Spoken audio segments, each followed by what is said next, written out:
पाठ करके उन महापुरुषों के मंतव्य को जनाया गया है। शिव अज सुख सनकादिक नारद। भगवान शंकर, भगवान ब्रह्मा और श्री सुखदेव जी महाराज सनकादिक ऋषियों और देवर्षि नारद जी के विचारों को सुनाया गया है। काकभूषुंडी जी कहते हैं सब कर मत खगनायक यह। एक खगनायक सभी का यह मत है। क्या मत है? कर ये राम पद पंकज नेहा। परमात्मा के चरण कमलों में प्रेम करना चाहिए। केवल मैं ही ऐसा कहता हूं सो बात नहीं, श्रुति पुराण सब ग्रंथ कहा ही, रघुपति भगति बिना सुख नाही। मैं ही ऐसा कहता हूं सो बात नहीं है। श्रुति पुराण और तब कहते हैं सब ग्रंथ कहा ही। सारे ग्रंथों का एक मत है, एक विचार है। क्या? रघुपति भगति। परमात्मा की भक्ति के बिना किसी को सुख की प्राप्ति नहीं होती है। सज्जनों, भक्ति कैसी होनी चाहिए? भक्ति भगवान शंकर की रावण ने भी किया, लेकिन रावण बड़ा बदनाम हो गया। भगवान शंकर की भक्ति करके रावण की बदनामी इतनी हुई कि त्रेता से लेकर, द्वापर से लेकर कलयुग तक उनकी बदनामी हुई और हो रही है। कैसी भक्ति किया? अध्ययन भी बहुत किया। लोग कहते हैं कि जिसके पास विद्या होती है, जिसने ग्रंथों का अध्ययन किया है, who has studied the all scriptures, सभी ग्रंथों का अध्ययन किया हुआ। रावण तो सभी ग्रंथों का अध्ययन किया था। रावण को कहीं सार बात नहीं दिखी। ग्रंथ में तो सारी की सारी बातें सार बात लिखी हुई है। रावण वेद भी पढ़ा है और हम आप गुरुकुल में जाकर वेद पढ़ते हैं। मैं भी वेदों का अध्ययन किया हूँ। आर्ष विद्या गुरुकुल जो दक्षिण भारत में कोयम्बटूर शहर के पास अवस्थित है, वहां जाकर वेदों का अध्ययन हमने किया। रावण हमारे पहले भी हमारे महापुरुषों ने वेदों का अध्ययन किया है, उपनिषदों का अध्ययन किया है। बहुत सारे साधु महात्मा वेदाध्ययन और श्रुतियों का अध्ययन किया है और बहुत साधु महात्मा लोग परम गति को प्राप्त कर इस असार संसार से चले गए। लेकिन रावण भी वेदों का अध्ययन किया था। रावण ब्रह्मा जी से वेदों का अध्ययन किया था। ब्रह्मा जी के यहां जाकर अध्ययन नहीं किया। कदाचित आप कभी सुने होंगे, मैं इस प्रसंग को कभी कभी सुनाया करता हूं। रावण को जब अध्ययन करने की बात आई, सोचा कि मैं वेद का अध्ययन करूंगा, तो जिनके श्रीमुख से वेद निकला, ब्रह्मा जी के श्रीमुख से वेद निकला है, तो ब्रह्मा जी ने कहा, रावण ने सोचा कि मैं वेद ब्रह्मा जी के द्वारा पढ़ूंगा, वे मुझे वेद पढ़ाएंगे। सज्जनों, तो रावण ब्रह्मलोक नहीं गया। ब्रह्मा जी को खबर भेजता है और ब्रह्मा जी से कहता है, कहलवाता है कि कह दो वो अति शीघ्र मेरे पास आवे। बड़े आश्चर्य की बात है सज्जनों। मैं समझता हूं कि यहां जितने लोग बैठे हैं, मेले ठेले में घूम रहे हैं, कोई भी ब्रह्मा जी के पास अपने दूतों को नहीं भेज सकता। अब देखिए कितनी सामर्थ्य थी रावण में कि अपने दूत को भेज दिया ब्रह्मलोक ब्रह्मा जी के पास और खबर भिजवाया कि शीघ्रता से कहो ब्रह्मा जी को कहां आने के लिए, लंका। वैसे लंका को यदि हम आप उल्टा देते हैं, का को पीछे करते हैं और लम को आगे करते हैं तो लंका कालम बन जाता है, काल की नगरी। काल की नगरी में, और दरअसल में हम आप भी इस संसार को काल की नगरी कहा गया है। यहां काल सबको खा जाता है। सज्जनों, अब ब्रह्मलोक से ब्रह्मा जी को आने के लिए रावण ने कहा कि शीघ्रता से कहो आने के लिए। क्या प्रभाव था सज्जनों? जिसका प्रभाव इतना है कि दूत वहां जा सकता है खबर लेकर, और दूत की खबर सुनकर ब्रह्मा जी आ जाते हैं। रावण कितना पावरफुल था। यहां इतने लोग बैठे हैं, अमेरिका के राष्ट्रपति, अभी वर्तमान में जो राष्ट्रपति है वो जो बाइडेन है। अभी ट्रंप शपथ नहीं लिया है। सज्जनों, जो बाइडेन को कोई बुला सकता है? यहां पर है किसी में हिम्मत? और कहीं खबर वहां पहुंच भी जाए तो जो बाइडेन यहां आ सकता है? खबर देने से जो बाइडेन नहीं आ सकता, अमेरिका का राष्ट्रपति।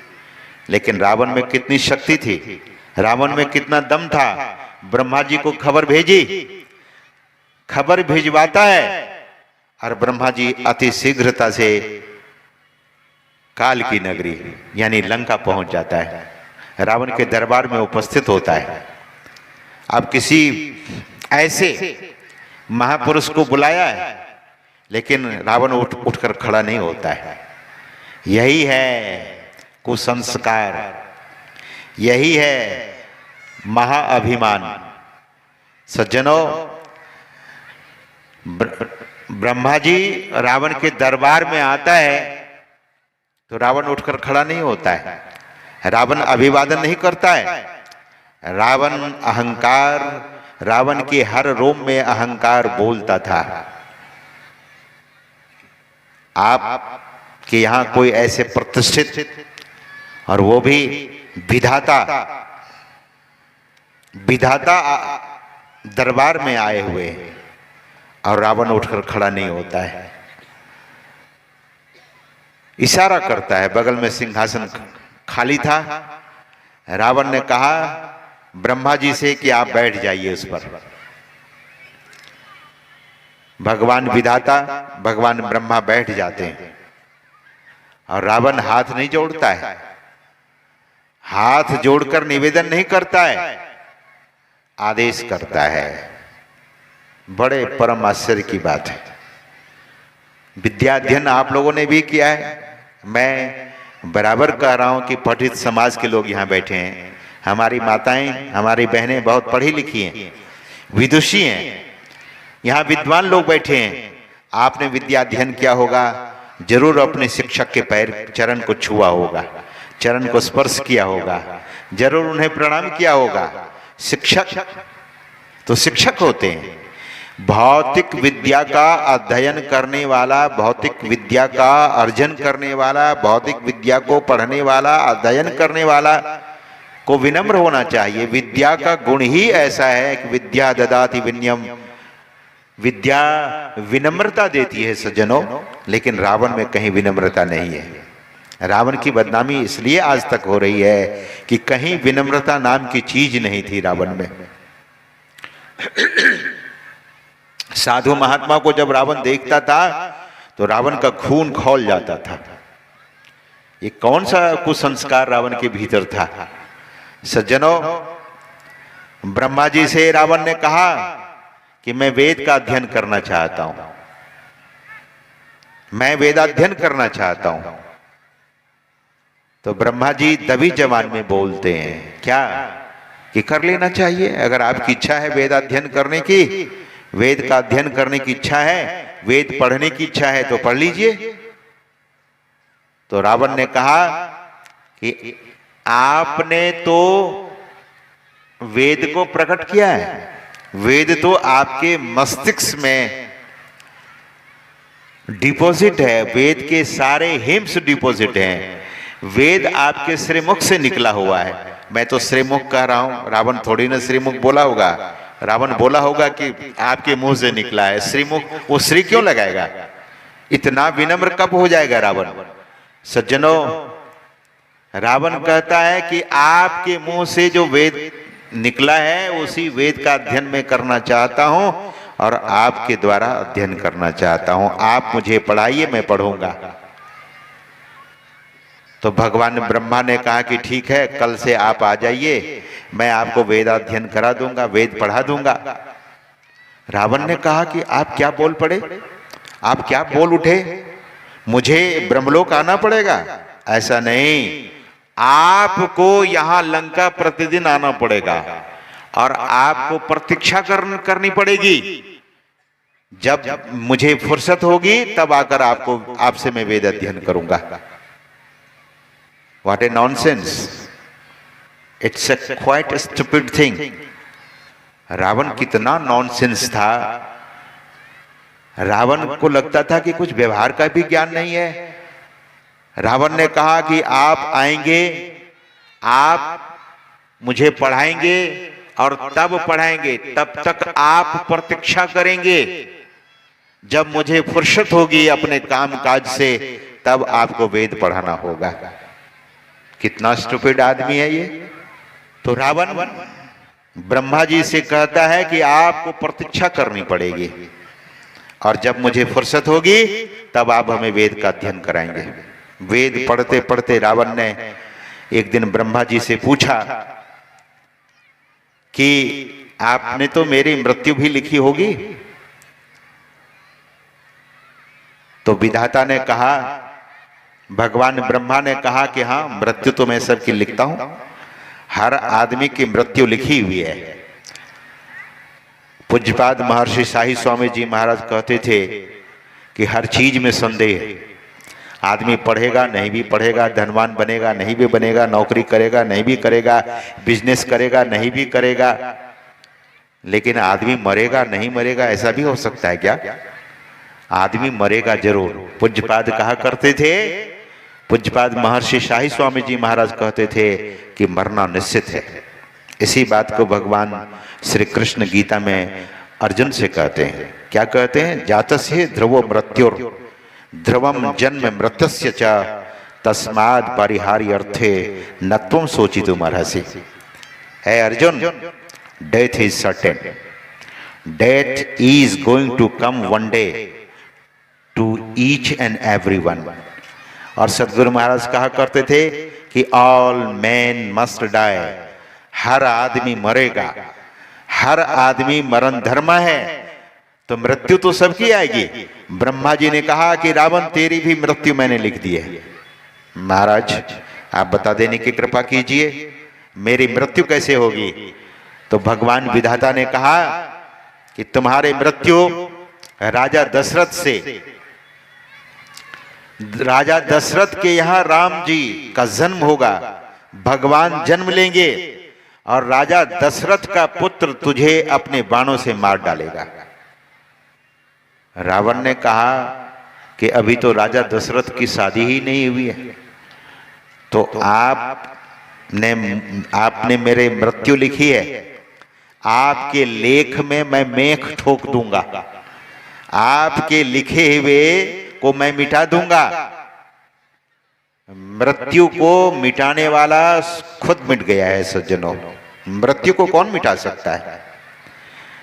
गुरु नानक देव जी महाराज कहते हैं कि राम गयो रावण गयो, जिनका बहु परिवार, कह नानक सुन रे मना, ज्यों सपने संसार। How we are dreaming at night और sometimes we are dreaming at the day time also. Dreaming, this whole world is like a dream. भगवान शंकर कहते हैं उमा कहो मैं अनुभव अपना, असत हरि भजन जगत सब सपना।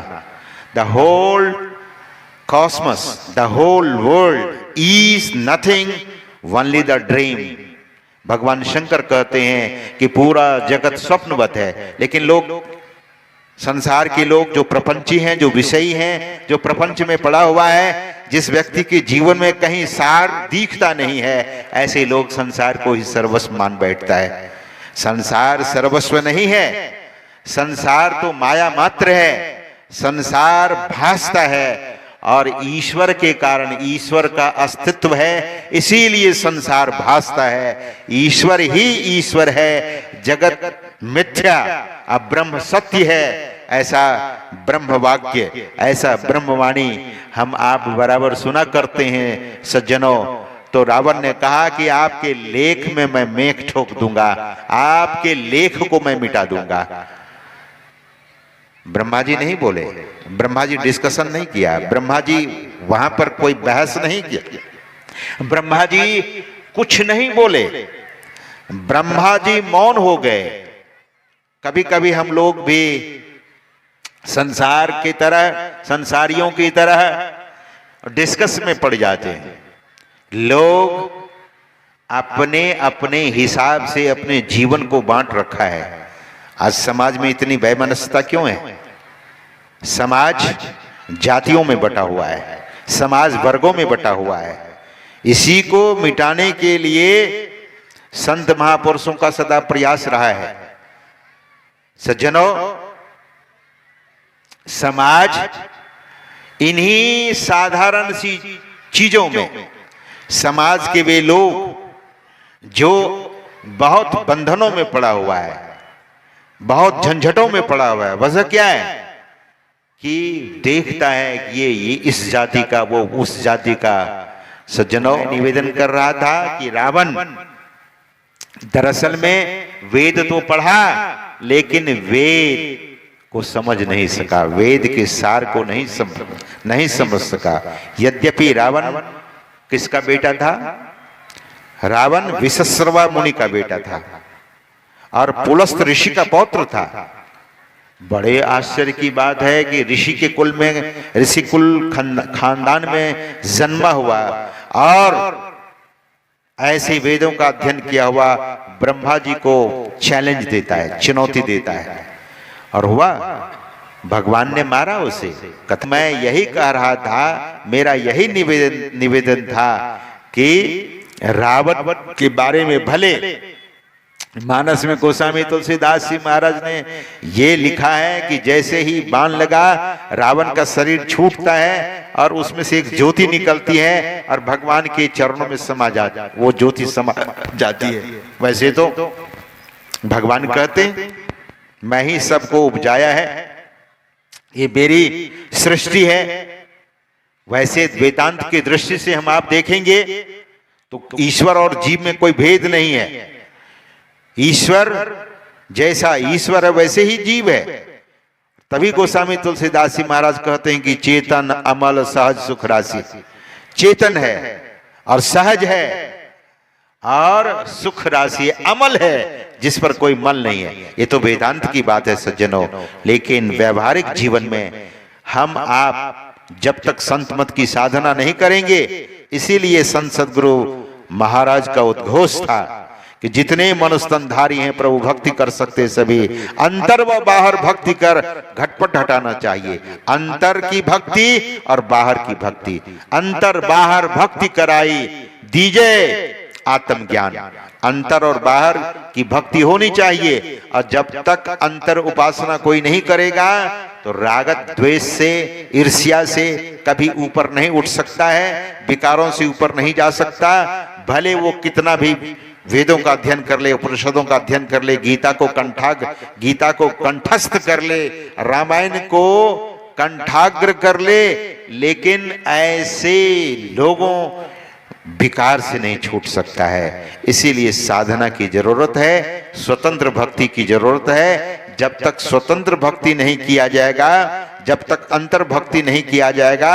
और अंतर भक्ति क्या, सदगुरु महाराज कहते हैं कर दृष्टि अरु ध्वनि योग साधन ये हटाना चाहिए। क्या, इनके हटे माया हटेगी। क्या हटाना चाहिए, कर दृष्टि अरु ध्वनि योग साधन। This is the essential part of संत मत।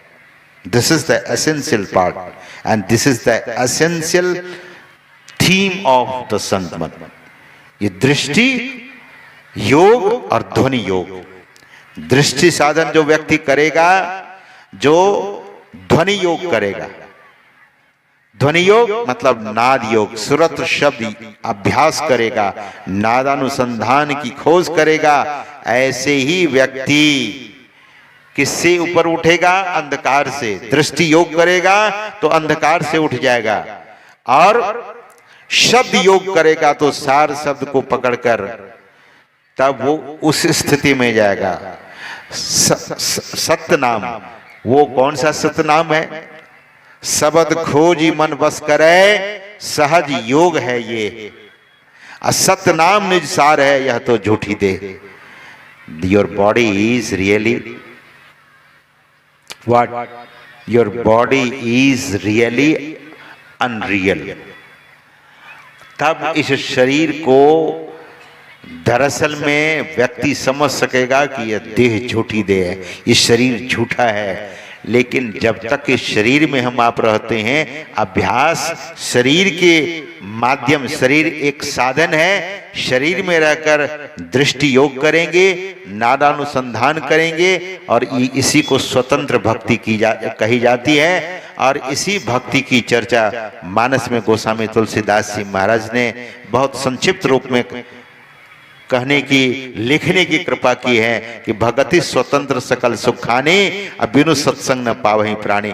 लेकिन इस स्वतंत्र भक्ति को कौन प्राप्त कर सकता है, तो गोस्वामी जी ने एक कंडीशन दे दिया है, एक शर्त दे दिया है। वो शर्त क्या है, बिनु सत्संग न पावहि प्राणी। जब तक कोई सत्संग नहीं करेगा तो स्वतंत्र भक्ति की प्राप्ति नहीं होगी। और भक्ति के मर्म को हम आप समझेंगे। गुरु महाराज ने कहा कि यह जीव की स्थिति क्या है, 10 दिशी विषय जाल से हूं घेरो, अटरत नहीं अज्ञान।